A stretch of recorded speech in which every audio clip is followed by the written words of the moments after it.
We don't have a trivia question today. Chris, I'll go ahead and let you have the first pick because I'm confident.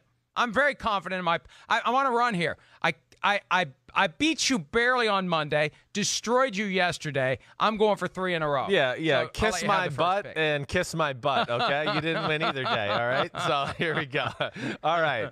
I think – suspect number one for me and the guy that doesn't get credit or the hell with the stats is Calais Campbell. Calais Campbell is going to be my number one guy there. I mean, Calais Campbell's a Hall of Fame defensive tackle. We don't, I know people know him, but he's not talked about as one of the best defensive players or defensive linemen in football. And he has been for, 10 years now. He's been in that conversation. Like a Michael Bennett, can play defensive end, can play defensive tackle. One of the most giant humans I've ever seen. And again, what we talk about with these type of guys, disruption, and then a game plan effect they have, right? And Calais Campbell's a guy that, you got to double team or you run away from him or certain plays aren't going to work when you run them his way. So to me, that's the guy that jumps out to me more than the rest right now. I am stunned. I am surprised. I handed it to you. I gift wrapped it. One of your favorite guys in the league is the clear-cut. I love how you like to do this. Pick. You love to give me the number one pick. I pick it. I pick a good pick, and then you crap on it. Go ahead. Well, who is it? I'm not crapping on your pick. I'm saying that you avoided and you ignored. Something's wrong with you between putting Aaron Rodgers at number 2 on your quarterback list. 3. Putting Odell Beckham Jr. at number 6, right. Number 3. Number 3, even worse. Number 3, not number 2. Putting Odell Beckham Jr. at number 6 on your receivers and having the prime opportunity to sing the praises of the guy who is indeed so freaking awesome, but doesn't get the opportunity to prove that he's so freaking awesome because of the offense that he's in. Deshaun Watson's statistics do not demonstrate his greatness because he's middle of the pack in all of the major statistics because, number 1, they don't throw the ball as much as other teams do, and number 2, he's running for his life before he throws the ball most of the time. He doesn't have the help around him, especially now that DeAndre Hopkins is gone. And even with Hopkins, he didn't have the help that he needed. He doesn't have the blocking, doesn't have the running game. 16th in attempts, 13th in yards, 11th in touchdowns, 11th in passer rating. He was 6th in completion percentage, though. It's 70% plus. Deshaun Watson is every bit as good as the very best quarterbacks, and you have him in your top 5. Think of how much higher you'd have him if he was on a team that actually used him to his full capacity, Chris. Well, yeah, I get it. You're right, but this is not within the spirit of the rule or the draft here. I mean, come on. The stats don't tell the story. He's better than his stats. But he's better than his stats. We know, but a lot of people know that. A lot of people know that is what I'm saying. That's what everybody knows, that he's like one of the 5-10 best players in football. I don't agree with you. We know it. I think the stats keep a lot of people from feeling that he's one of the top 5 guys. Really stretching the rules of this draft. No, it's not. Yeah, it fits right into the wheelhouse. Yeah. Right into the wheelhouse. Right. I know. Michael Bennett and Deshaun Watson, they're both household names. Right. All right. So.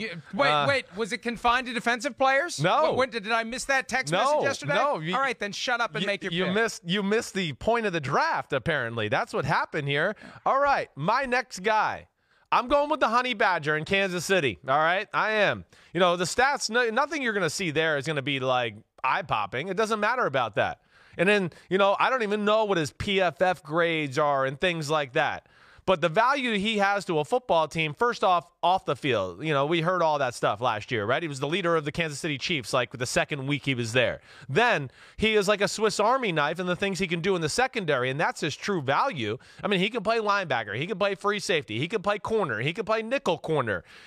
He really does everything, and they put him in some of the toughest situations a safety can put, to where I'm sure sometimes his grades for certain games might not look good, but, they ask him to cover a George Kittle man-to-man in big situations where like a lot of safeties wouldn't be asked to do that in football. So yeah, he's going to get beat by some guys here and there, but he's asked to do things that most normal safeties in football don't do. So I think between that and then, of course, his open field tackling and energy he brings to the field on a Sunday, one of my favorite guys to watch, and I think he fits the mold of what we're talking about better than Deshaun Watson.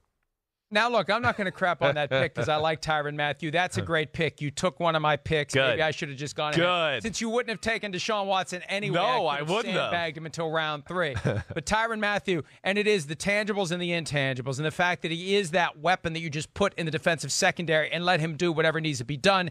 And he is a great leader. I remember when they did the All or Nothing series on Amazon with the Cardinals, and there was a scene where he gives a speech in the meeting room, and it's powerful. He's a great leader, and he's one of the reasons why the Chiefs were able to hold it together. It was a great signing last year, sneaky great signing when they grabbed Tyrann Mathieu, and a very valuable piece of that team, and any team should want a Tyrann Mathieu. All right, I'm going to go with a guy that we've mentioned a few times over the past few days, who currently is unemployed and is waiting for the right opportunity, Jadeveon Clowney, the king of the F up the play stat. There you go. And his stats never – well, one of the reasons his stats never really tell the story is he doesn't play enough to have stats, but even when he does play on a consistent basis, it's not like he has a 4-sack game, but he creates havoc on every single play, and he's a guy that there is a perception he hasn't lived up to his potential, but he does have the ability to take over a game and allow his teammates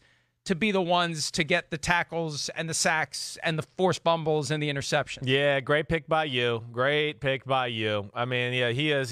This is one of the originators of the F the play up, or one of the title holders certainly. I mean, like I said, Michael Bennett is the originator, but yeah, there's been a lot of years where I get done with the season and go, I think Jadeveon Clowney was one of the 4 or 5 best defensive players in football. You look at his stats and you go, he has 5 sacks, and people just don't believe that. But you made all the points. You're right. He is a nightmare. And I mean, he linebacker, defensive end, can line up a defensive tackle, walks around the line of scrimmage at the snap. I've never seen a guy as strong as he is for I know he's like 260-something pounds, but he plays with the power of like a 310-pound man, the way he controls people. So I'm with you there. I like that. Man, I have so many guys to pick from here. I don't know where to go here. I really don't. But I think I'm going to get one big guy in the mix here, all right? And that, to me, is DJ Reader. All right, DJ Reader got a big contract from the Cincinnati Bengals. I got to give one big guy some love here. Nose tackle the last few years for the Houston Texans. And to me, there's a lot of guys, these interior defensive linemen, who are underappreciated, but he's one of the best in the business as far as pure nose tackle. I mean, he's just an immovable force.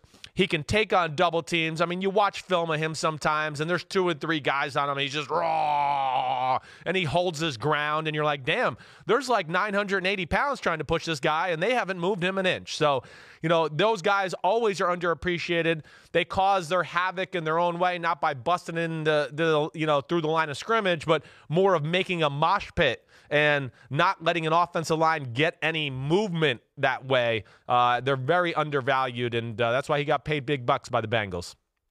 And I understand that this was inspired by defensive players, but there are players at every position who, other than kicker and punter, whose stats don't necessarily tell the story. Although there are some punters, I think, where the stats wouldn't tell the story because a high gross average doesn't mean you're a great punter.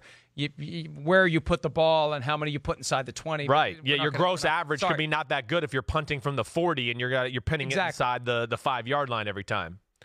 But I didn't think of that until just now, so the punters didn't get included in this. Sorry, punters. I'm going to go with, and you're going to complain about this, but I'm going to go with a guy. You going to go with Patrick Mahomes here, or who are we going to go with there? Funny. Got anything else? Actually, Devontae Adams was my next pick. Oh, you're funny. A guy who has not had stats yet and probably won't have very many stats this year given all the weapons that are around him and that are competing for the football. But how about Cowboys tight end Blake Jarwin? Okay. 31 catches, 365 yards, 3 touchdowns last year. Kind of a forgotten man, but a guy they really like. Now, last year, with Jason Witten around, that kind of affected his output. But between Amari Cooper and CeeDee Lamb and Ezekiel Elliott, Jarwin may not get a chance to truly flourish the way that he could, but he's going to be a reliable piece of that puzzle. One of the reasons why the Cowboys didn't bat an eye about Jason Witten walking away. And I think a guy to watch, even though he probably won't have big numbers again this year. No, probably not. Not eye-popping. Not going to be like Travis Kelce, George Kittle, those type of numbers. You're right. But, Mike, I don't know if I would have picked him from the draft, but I think he's like a guy that's like an up-and-comer. Like, I would say watch out. He could jump on the scene as a lot of people going, damn, this Blake Jarwin guy is really damn good. I mean, the talent is real. You're right about that. So I'm not mad at you for that one. I think he is better than people realize, and I think he's going to have a much bigger stake in that offense this year than normal. What do you want to talk about? Some of the guys we didn't put on, like real quickly. Who else do you got? Well, I thought of Julian Edelman. I mean, I did. I mean, Julian Edelman. His stats are good, right? I mean, they're not eye popping. I'm still a little mad at Julian Edelman for his PED use, and that's ultimately why I didn't pick him. But damn, I don't think stats tell the whole story about him and the attention he has created through the years with his great underneath route running, the trick plays, whether it's all the touchdown passes and things like that. He's just got great value there off the field too, blocks in the run game. He's just a complete football player. He's, used to be amazing on special teams as well. So he was one that really jumped out to me.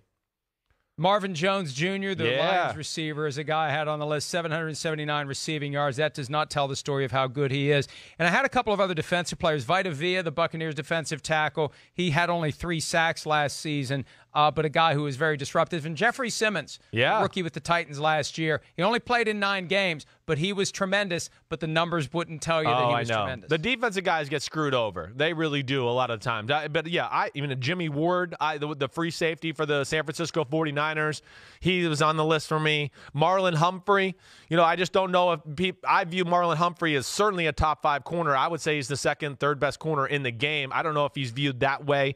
And, of course, the Akeem Hicks, William Jackson of the Cincinnati Bengals, another top 5 corner, in my opinion, that nobody knows about. So, this is a fun exercise. I like this. It makes you think about some guys you wouldn't normally think about or talk about here on the show. Hi, I'm Mike Tirico, and thanks for watching. Make sure to hit subscribe for the latest news and highlights from NBC Sports.